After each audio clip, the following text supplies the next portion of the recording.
কি হয়েছে? লাইব্রেরিতে তখন ইগনোর করলা, ক্লাসে দেখেও না দেখার ভান করলা, এখন এখান থেকে সরে যেতে চাচ্ছিলা। সমস্যাটা কোথায় হচ্ছে বলো তো?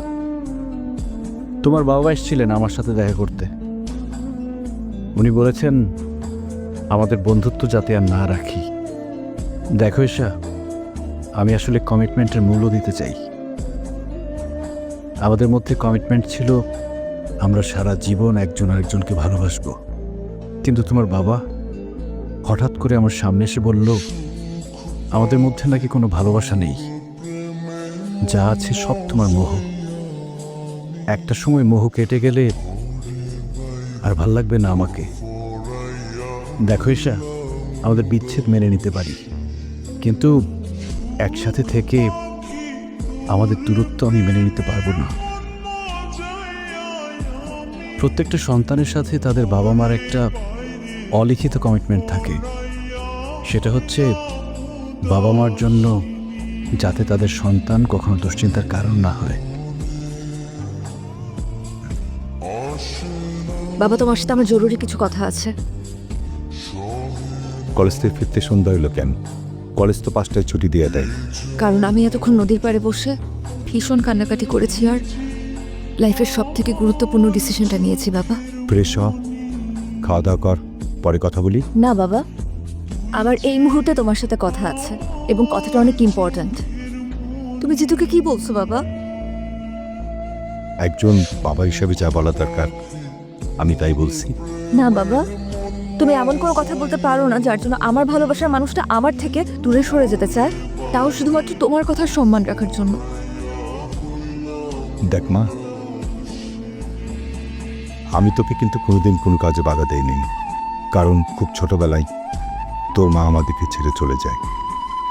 আমার বারবার ট্রান্সফারের জন্য আমি তোকে এক জায়গায় কখনো স্থির রাখতে পারি নাই। এসব না আমার মধ্যে একটা গিল্টি ফিলিং কাজ করে।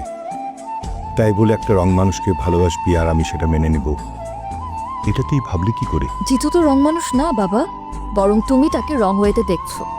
তুমি জানো জিতু আজ পর্যন্ত বিনা দোষে কারো গায়ে হাত তুলেনি, এমনকি কতগুলো পরিবার ওর জন্য খেতে পারে তুমি জানো? বিনা পয়সায় কতগুলো মেয়ে ডিগ্রি পাস করছে, এগুলো তো তুমি জানো না বাবা। শুধুমাত্র আশেপাশে ঘটে যাওয়া কিছু ঘটনা আর মানুষদের থেকে শোনা কিছু কথা নিয়ে তুমি ডিসিশন নিয়ে নিলে যে জিতু একজন সন্ত্রাসী। তুমি জানোই না বাবা যে কত জনের চোখে জিতু আসলে একজন সুপার হিরো। Super hero? আচ্ছা, তোর সিদ্ধান্ত কি আমাকে বল।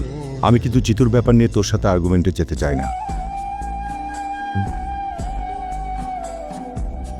আমি চাই জিতুকে বিয়ে করতে, সেখানে তোমার মত থাকুক আর নাই থাকুক। আমি এক্ষুনি জিতুকে বলবো আমাকে এসে নিয়ে যেতে। তুমি চাইলে আমাদেরকে আটকানোর চেষ্টা করতে পারো বাবা।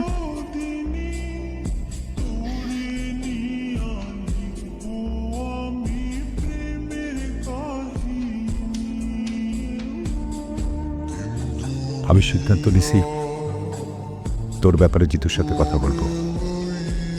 তুই ওকে ডাক দে, পারলে আজকে রাতে। থ্যাংক ইউ বাবা, আমি এখনই কল দিচ্ছি। Yes.